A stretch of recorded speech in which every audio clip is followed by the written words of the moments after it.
anyways, I don't know. Are we going live this time? No, we don't even have all the players in here. So we're still trying to get all the players in here, guys. Happening here shortly, hopefully. But yeah, I think that C is going to be playing a key role, whether it stays up or down. I think that the more infantry-centric teams will definitely be wanting to pull it down. I think that the more air-centric teams are going to be wanting to keep it up.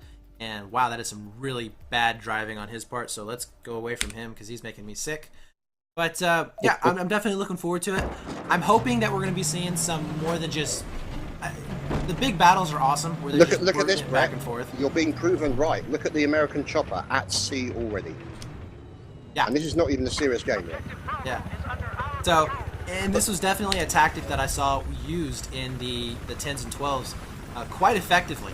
You basically would see both of the choppers heading straight towards the sea point. The chopper would basically guard the transport helicopter, and then he'd drop off his squads and then bail out. And then once they basically got air dominance, they just circled that top building and killed everything. Well, yeah, this is interesting. What they actually did is, on the difference here is the Chinese team dropped off troops. The American team used the transport chopper to capture the point. Now, unfortunately, I can hear that low rumbling, which means that they're in the process of trying to take down the building. So you can see, yeah, I think there's only one stanchion still remaining holding that building up. And that's probably going to be shot out by the Chinese team. I can see the tanks shooting at it already. So it might be that that building is down within 3 minutes of the battle beginning. Yeah. Which is kind of a shame, because I do like watching those battles playing out there. Now, something that we haven't actually seen a whole lot of use of, anyways, and mostly because it's glitched here, guys, is the boat.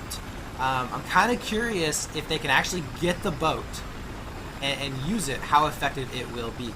Because it can take down choppers fairly quickly with the rocket on it, and it just dominates infantry. I mean, it's basically the APC or the LAV on the water. I mean, it's just amazing. Yeah, it's pretty effective. I mean, to be honest, even the cannon on the boat does a number on the helicopters. Obviously, you've got to lead it quite a bit. You've got to know how to actually fire it against a moving helicopter. But if you've got somebody in there who's actually competent with the cannon, knows how to fire it, you can give those helicopters a seriously bad time. And yeah, I'd definitely like to see more tactical boat usage. That would be very good fun to see and entertaining. And I think the building's about to come down. Yeah, they're pretty much taken everything out now, so the building will be dropping at any moment. And there we go, down comes the building. So yeah, that's not exactly unsurprising. But yeah, that boat is such a advantage, and you can actually drive between the E point and the C point, and you can use it so often to keep troops at sea pinned down. But they've got to watch for tanks coming out from E and tanks coming from D, because then that boat is susceptible. Right. Yeah, no doubt about it. And just to clarify real quick, if you guys haven't played the BF4 beta, or you haven't really played a whole lot of Conquest mode, we do have Domination that popped up, also Obliteration here pretty soon. So, we have 2 tanks that spawn at the Uncap, which is back over here. Right here, there's the Chinese, there's the US teams. And then we have two tanks, 1 LEV, Jeep, and then you have the jet skis, of course. You also have a tank that spawns over here at what we call the gimme flag. Now, the gimme flag is basically the first flag that a team will come to and capture. It's the flag that's basically given to you right off the game. So, one tank is going to be spawning here at E, one tank will be spawning here at A. Now, the reason why I'm pointing that out is because there's a lot of armor on this map. I mean, 3 tanks in an LAV. That's just ridiculous in some aspects. I mean, if you're an infantry player, it's almost impossible to push up, especially over by sea, if all of their vehicles are, either straight out and onto the water side, just shooting across, or if they're already onto the bridges and pushing. So definitely looking forward to those big armor pushes, and that's going to be playing a key role too. Is who has more superior armor? Because yes, while if you can win the air game, that will get you so far. But to be honest with you, you have to cap flags. And you do that with your infantry and your tanks. And that's really going to be what determines who is coming out on top in this match. Definitely. Now, one thing obviously I've seen other teams do, which is quite entertaining, and a good tactic is to use their tanks to draw the other enemy tanks forward and then literally ambush from the rear and from the side with infantry and take down those tanks. So it could be a combination of that armor being taken down very quickly if the team plays it right. If they can draw those tanks into a situation where they can be easily surrounded, they can be finished off by RPGs. All you need is a couple of RPGs to the rear. That tank's history, down, dusted, and they've got to wait for the next one to respawn. At that point, as long as you don't take your tank into a situation where it can be taken down, you then immediately have changed the structure of the battle. You then have the armor advantage, and you can actually use that armor to push in and possibly even spawn lock the enemy team. So it's going to be interesting to see how they decide to counter that armor. Will they just go armor on armor, or will they use a combination of armor and troops? Or are they going to be using invisible people like we are spectating right now? This is definitely something, glitch in the spectator mode. This guy is completely invisible. But yeah. So definitely he's got to wrap his head in bandages and wear sunglasses so people can see him. Yeah, there you go. It's the new secret weapon coming out from the Chinese team. All right, so but yeah, I definitely agree with you there. It'll be interesting to see what comes out. And remember, guys, this is all beta, so a lot of these teams and players haven't even had the chance to test out any kind of strats. All they've seen is what they have in pubs, what they've seen from other teams doing the organized 32s. So, you know, it's all up to them what they're going to do. It's going to be very creative. I'm hoping that we see some just really nuts, you know, strats coming out. Just some, I don't know. Let's have like a 30-man push to the gimme flag right away. I don't know. Yeah, that would be pretty cool. Now, that's another interesting thing I just noticed. Admiral Giggles, great name, by the way, fantastic name, yes, has just literally stolen the boat from the Chinese sea point.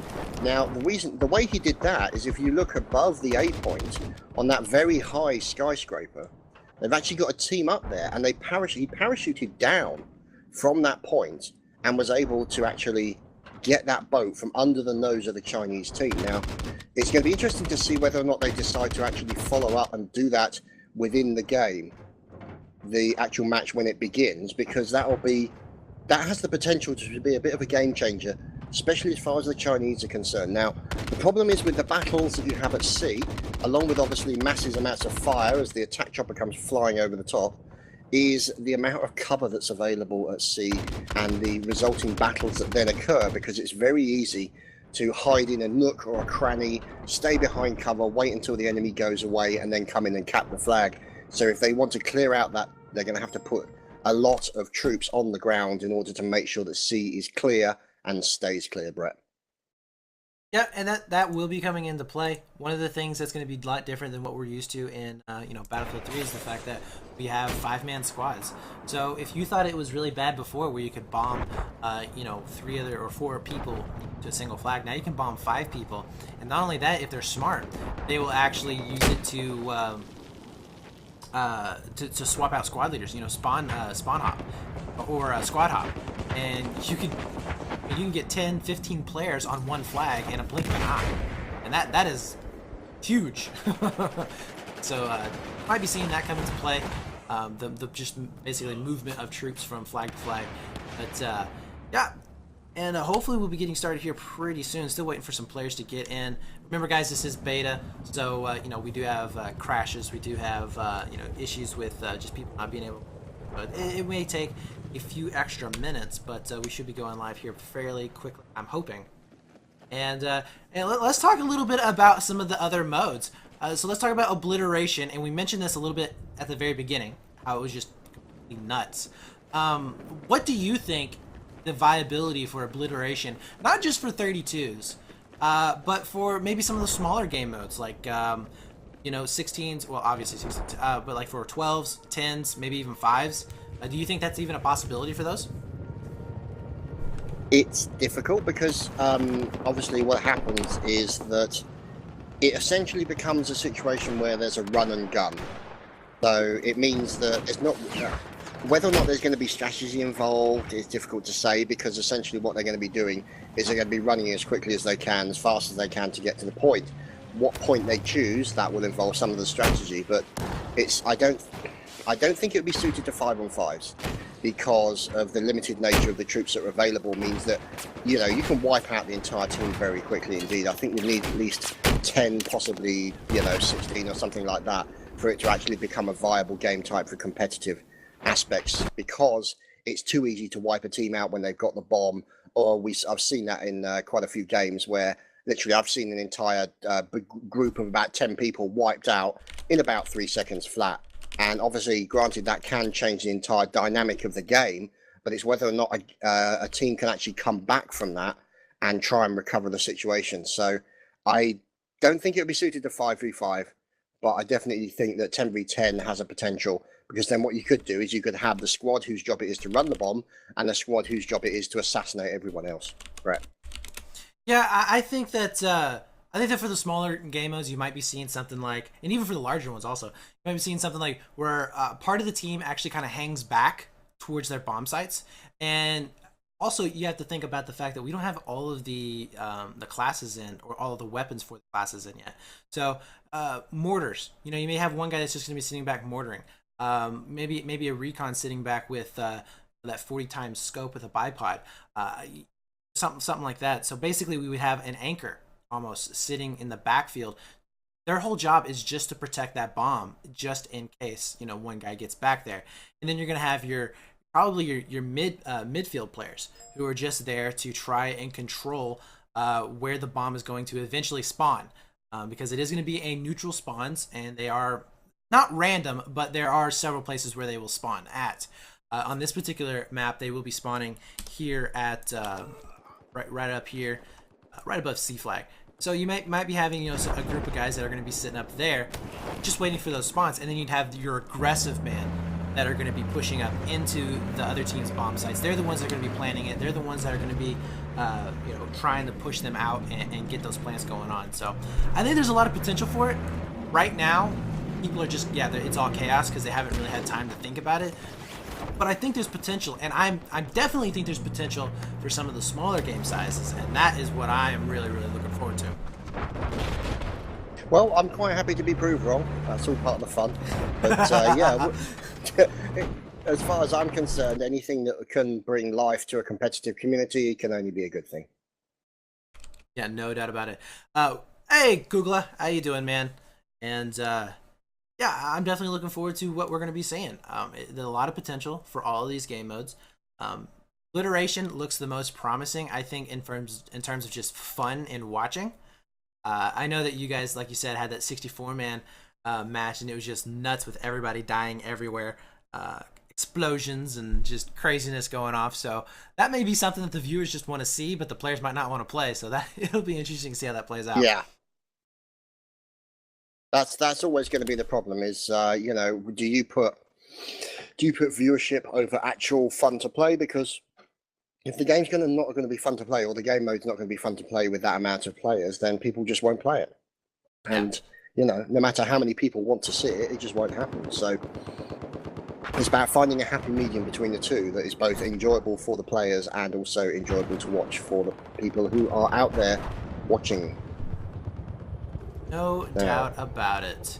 And again, Invisible Man right here with the floating paddles. This is just awesome. And for some reason, he's running sideways. So let's go to somebody else. I still haven't managed to roll a tank though. I'm still trying. Can you roll know the bridge? You know the bridge between B and C, and the bridges between C and D. Yeah. I've got that little hump right in the middle. Yeah. Yeah, I tried to run the tank up on one track on there, and I've not managed to roll it over yet.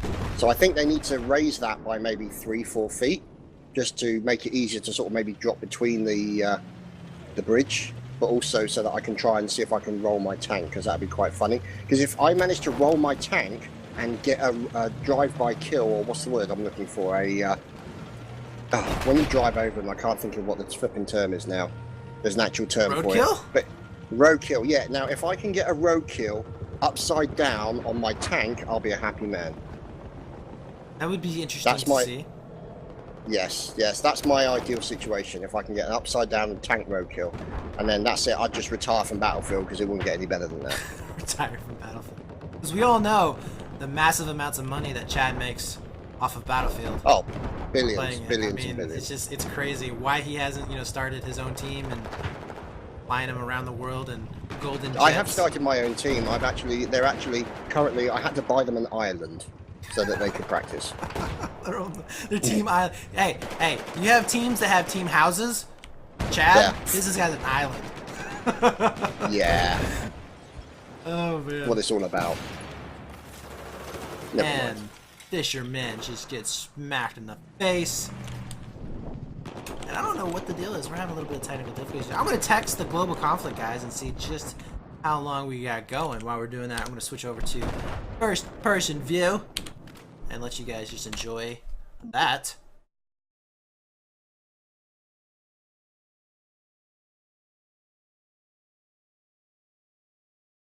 Just watching Bok currently floating around in a boat. Do like the power of those boats, the maneuverability of them. They're really enjoyable.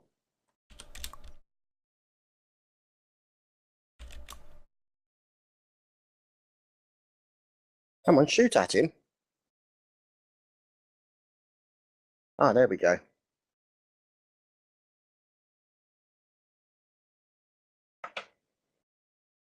I have to say though, when it comes to the actual the battle, especially in the obliteration that occurred last night, boat just went south, floating away now.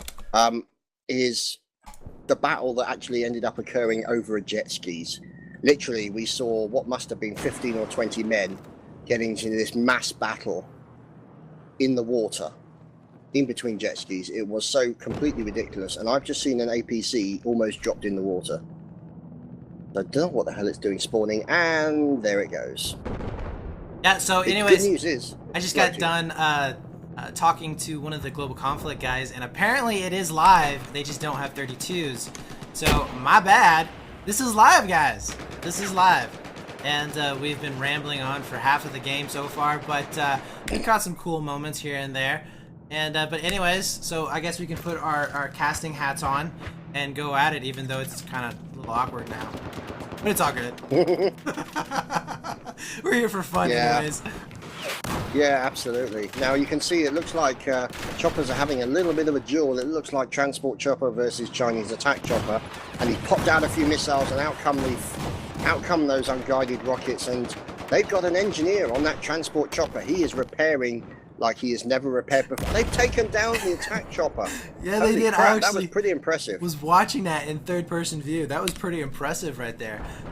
With the chain gun operator, who's going to be Coffin Flummy, and he was able to take out several, or take out that chopper, putting a lot of fire on him. And look at here! Look at all these recons sitting on that building. 3 recons are going to be sitting over there. All they're doing is laser designating. So those people... I just saw Gardlop have a slightly unfortunate bailout, by which he bailed out a little low and caught an air conditioner in the face and is now dead. So yeah, there's a lot of laser designating going on, and you can see now, not only is there yet laser designating going on, but you've also got RPG teams up there as well. So along with a more Giggles who's in there as the support. So these guys are actually got a good situation now where they can actually suppress any Chinese air and armor that is going to be coming towards them. But you can see that the Chinese attack chopper, sorry, the transport chopper is sneaking up behind them. Oh yeah, right now we're seeing a full squad in this chopper. Let's see what they're going to be able to do. We got 2 people actually waiting to spawn in on this player. Going to be seeing some airbursts coming out, and there is a massive drop over there onto A flag. So let's go take a look over here on A, and they're going to be graying that out so fast. Look at that. Oh, transport chopper goes down. Oh man, that was awesome. We just saw 2 rockets flying in for him, but it does look like what was that? Cardazzer ended up living there. A flag was taken, and we're going to be seeing a response here from the U.S. team trying to get back onto this A flag. They're going to be parachuting down, and a tank also coming in from Uncapped.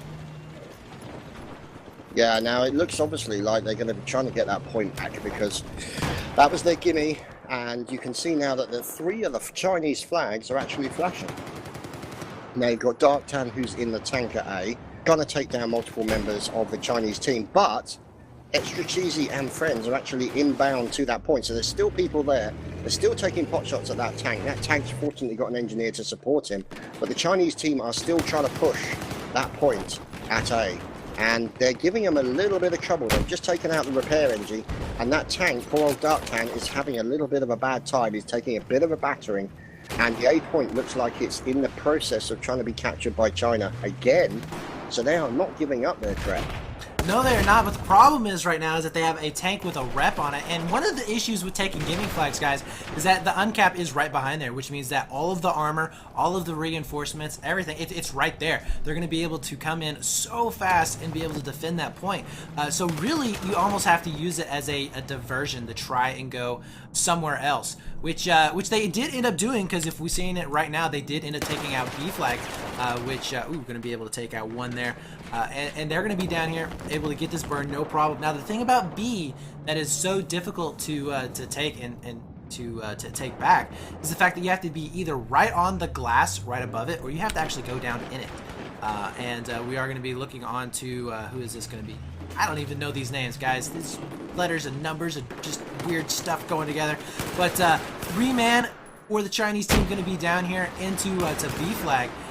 Looks like they will be getting taken down with airburst and RPGs, and looks like US team in us out quite nicely and able to take D flag, and they're in a 4-cap scenario right now. Yeah, it means they've got the bleed on those tickets pretty effectively, but the D flag is still under contention. You can see it's still flashing there. Now this could be the opportunity that they're waiting for. Now there is of course the wonderful thing that is the Battlefield 4 beta, the land boat, currently being controlled by Bok, as you can see at C point. So unfortunately its sudden availability for maneuverability is no longer around, and I think maybe we're going to see a little bit of pressure back. There we go, they're putting pressure back from the infantry at D. They're really pushing back against these tanks who are trying to push over the bridge, and there we go, one of the tanks gets taken down as we're now looking at Sarasanti, who's now coming under fire from the Chinese attack chopper. And that's being used quite effectively to try and provide some firepower in that general direction. So they're definitely pushing into D, but they're being held back and pushed back now by effective Chinese troop fire and RPG fire at the moment, Brett. Yeah, and you know, this whole time that we were talking about that, they ended up taking D back. They ended up getting A back. They're contesting B at the moment. Now they are losing E, which could prove very, very bad for him here in just a second, but they were able to get 3 flags out of that, and they grayed out 1, so they're definitely not out of it yet. They are behind by about 50 tickets or so, 30 to 50 tickets, and they are going to be down here on B flag. Ooh, nice for RPG flying by there, that was pretty cool. But so they do have a chance to come back, and I would say they have a pretty strong hold over here onto A and B. Most of their team looks like shifting over. The problem is that they're going to lose a lot of their armor support because they're not going to have their E and D flags. Yeah, that's definitely going to be the case. Now, you can see the armor moving in, the Chinese armor moving in to try and take E point back. But part of the problem that they're going to have is that there's a lot of the US team are actually spawning as engineers, and they can actually get in there and take out people. Now, that was a nice play there by one of the Chinese team. Let's see if we can get that was Fisherman.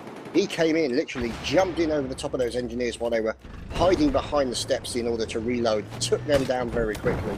And thanks to that, they may have secured this E point, but it's still being pushed very effectively. Yeah, and Fisherman just doing a lot of work. Able to take out 2 more players, and I think he's top fragger for his team right now. Yeah, now you can see obviously it looks like the US side have managed to capture D, and the armor is pushing out of D. You've obviously got the MRAP, and the tank just got taken down. Unfortunately, poor old Evil Josie was unfortunately not quick enough in order to repair his tank. But now you can see the Chinese tanks are moving up into the D point. This is an opportunity for them to get the D point and then the burn, and get in on that burn obviously, and then the bleed will then be on the US team, which means it's all changed. Yeah, it has. But look at this massive push right now over here onto this A flag. We do have several players firing rockets down into A flag. Does look like Chinese did have at least one. It's going to be extra cheesy. I think you were actually pointing him out a little earlier, and unfortunately I'm able to click on his dead people. But he's going to be able to back here with all of these tanks surrounding him. He is in a bad position, but gets a nice back shot on one of those tanks, and you saw how much damage that did. Oh, he's going to be able to pull his gun. No, he didn't have to reload. unfortunately goes down there, but doing a lot of damage in the process, and helping his team out, just basically slowing down this push to B flag. And we are going to be seeing another tank from Chinese team over here on top of B. He's going to try and stay up, getting reps right now. And at this moment right now, would you even try? I mean, I think they should go for C with as many people as we're seeing onto the U.S. side. I think maybe the Chinese team should push C flag right now. Now, that's a possibility, because one thing I did see is that literally when the armor came out of D, you saw them literally bypass C completely and push hard into B. So what I think they did is they actually left the infantry there to capture the D point. Then the infantry can then follow in behind them while they continue to push the bridgehead up by B. They leave the C team to then, or sorry, the infantry to move in and capture C, because you're not going to be able to get any vehicles in there too easily. So I think that's pretty much what the Chinese team are doing now. They're leaving the infantry to capture the points that are difficult to get to, and they're using the armor to push their spearhead up towards the central point and maybe put some more pressure onto the American teams, as one of the tanks taking a lot of fire. It's not looking good. There's Matsif taken down by multiple fire coming in from one of the attack choppers, and now they're in a difficult position because it means that the infantry are out of position. They have no armor to support them, and now you can see the American armor moving over the bridge from B towards C, Brett. Yeah, and right now there is a 3-man spawn over into the elevators at D flag for the U.S. team, and they're going to be looking to get the flag cap over here on D, or at the very least getting in the flash, and this could definitely prove very bad for the Chinese team, although I'm seeing invisible people everywhere on the map. I don't know what the deal is with this, but definitely a glitch, guys. This is beta. But they are going to be contesting D flag right now, trying to get up on top, shooting rockets down onto these tanks over here. And the top-down shot does do extra damage, just like a rear shot to a tank. So I would say they're in a very dominant position if they can get enough engineers out there for tanks. Yeah, now, oh, Fisherman again, fantastic. Came in there, a little bit of pistol action coming in from Fisherman, took down the guys who were attacking the B point, or the D point, I should say, and now they've actually managed to recapture that point. So it's looking pretty good. You can see now the bleed is in favor of the Chinese team. You can see those US tickets going down very quickly, but look at this, a 3-tank push into D coming from Team America. Oh, yes, it is. And I don't think there's going to be anything back here to help save it. We are going to be seeing 2 NGs back, throwing some rockets toward the tanks. But yeah, they ended up losing C flag. They're contesting B right now. It looks like only 1 player is going to be contesting B. They are also over here onto A flag. So they did get a couple of players back here on this back cap. They were able to get it, but not able to get any spawns going off. It will go down and back to the possession of the U.S. team. And there are those barriers that you were talking about, Chad, man, coming into play, able to stop that tank push. And this may have given enough time for the Chinese team to get back up. We are going to be seeing 1 tank pushing up into D right now. Let's see what he's going to be able to do, along with some infantry. So that could have been the time that they needed to kind of stabilize for a little bit and make a counterattack. Yeah, good play there, and there we go. One of the US tanks taken down very quickly. Combination of Chinese tank fire and RPGs to the face. Very nasty indeed. And you obviously had RPG over from the left-hand side by D and RPG from behind the wooden platforms on the other side. And now it's the turn of the US. Oh, look at Cognito Con running for his life. Now he's got an engineer out there, and he has managed to survive, but he's not going to survive very long. He's taking fire from all over the place, and down goes Cognito Con, and Evil Josie goes with him as the tanks then drive past his corpse onto the next point, Brett. Yeah, no doubt about it. And as we were saying that, attack chopper comes in from the top side, able to take out another tank from the Chinese team. So armor pieces just falling down everywhere over here by this D flag. Unfortunately, that push for the US team wasn't going to be successful. And look at that. We are seeing the Chinese team taking the lead for the first time in a long time in this match.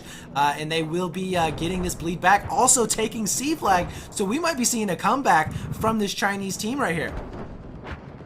Yeah, now obviously if you look at the actual on the tabletop view, you can see that the Chinese team have actually got a good spread of people over by the B bomb site, over by the B capture flag. Now you can see obviously there's a team on top of one of the skyscrapers. You've got the designation team, which is YOLO Swaggins and friends, who are up there for the American team, and Guadeloupe also looking to rocket fire down onto those guys. And it's looking a very dangerous situation for the US team. But I noticed that E is currently in the process of being contested. And if this solo gentleman from the US team can actually do something, he might actually be able to help turn it around, as it's 104 tickets to 158 at the moment, Brett. Yeah, no doubt, and that's exactly what you said. You know, if they can able to get that back flag going on, it's going to be helping them out tremendously. Although B flag right now is going to be contested, and they did take C, so they're still in a triple flag scenario. If E does end up getting grayed out, which we're already seeing some. Oh my God, look at that response right there for the Chinese team. I mean, they had people on it like just so fast. The thing is going to be, can they hold off the push on C flag? Because if you look right now, we have 2 tanks coming out of B. We have so much infantry coming out of B right now. 3 guys going to be bombarding C at the moment, and I think that they're going to be making a huge push here in just a second. It'll be up to the Chinese team in order to hold it off, though they only have 75 tickets to do so, which I definitely think is going to be possible, but C is now going to be contested at the moment. Yeah, now obviously what you can see, I think they're doing exactly the same as what the Chinese team did. They are ignoring C, they're moving past C as it's being contested by their infantry troops, and they're pushing up onto the armor that is attacking them. But notice a couple of very cheeky Chinese people have managed to get in there, dancing around like Michael Flatley on speed, and you can see them basically trying to get in there and get a little bit of damage done. So you can see Runaway X in there as well. He was taking a lot of fire to the back from the RPG, and there's a couple of Chinese people who are just sneaking around the area looking to get that all-important hit on one of the American tanks. Obviously, as soon as you get a critical or a mini crit, so to speak, to the back of the tank. Oh, is he going to roll his tank? Damn it. As soon as you get a mini crit on the back of the tank, that's going to immobilize it for a few seconds, and that could be all the time that the enemy engineers need to deliver another high explosive package to your rear end. Yeah, and if we're looking at it right now, 4 players from the US team are going to be on C. They locked it down. Only 2 left up here for the Chinese team. We'll be getting side rage right now. Ooh, able to hold off 1. 2 players, only 1 left. And he's going to be able to do some damage here. Can he get some spawns off on him at the last second? Still staying alive with that pistol. And he's going back and forth. Does end up getting at least 1 player to spawn on him. Trying to stop a back rage going on. And they're still alive. Right now, this squad is definitely being the MVP squad. Staying alive on C flag. And they may even start to get the burn here pretty soon. Taking both players out. Wow, what a fight right there. Chinese team stepping it up, and they're going to be getting this C flag back in their possession, as well as A. So they're about to get a 4 cap going on right now, guys. This is pretty impressive, watching the likes of Docile Sloth and his teammates, including one guy who managed to get catapulted into the water by a slight bug. But the trouble is, these guys are also then taking fire from the starburst shells, from the airburst shells, coming from the skyscraper overlooking B. So you've got these guys who are basically raining down fire and destruction on those C points to try and stop them, and now you've got the attack chopper coming in to finish off the job, Brett. Yeah, but I think it's going to be too little too late. Even if they get C flag back here. Oh, and look at that armor. All this armor over here for the Chinese team onto D flag. Look at that. 3 tanks now going to be pushing over. They do have the boat, but he's going to be stuck up on land. And look at that. A flag is going to be contested, but 69-7. What a comeback by this Chinese team. Able to just put the nail in the coffin there towards the end. And I got to say, it was all because of the fact that they were getting those back caps. They were pushing that gimme flag. They were getting onto A. They were getting onto B. And if you looked at it, it forced the entire US team back on their side of the map. And Chuck and Boo has just dunked his tank in the river. So a definite shout out to him for the new line of Chinese water-based tanks. So yeah, it's not going to be enough. 62-4 tickets, it's all ticking over. And I think a definite well played to the Chinese team. They take that by 61 tickets in their favor after 34 minutes. That was quite a long round, 800 tickets, but it turned out to be a very good game.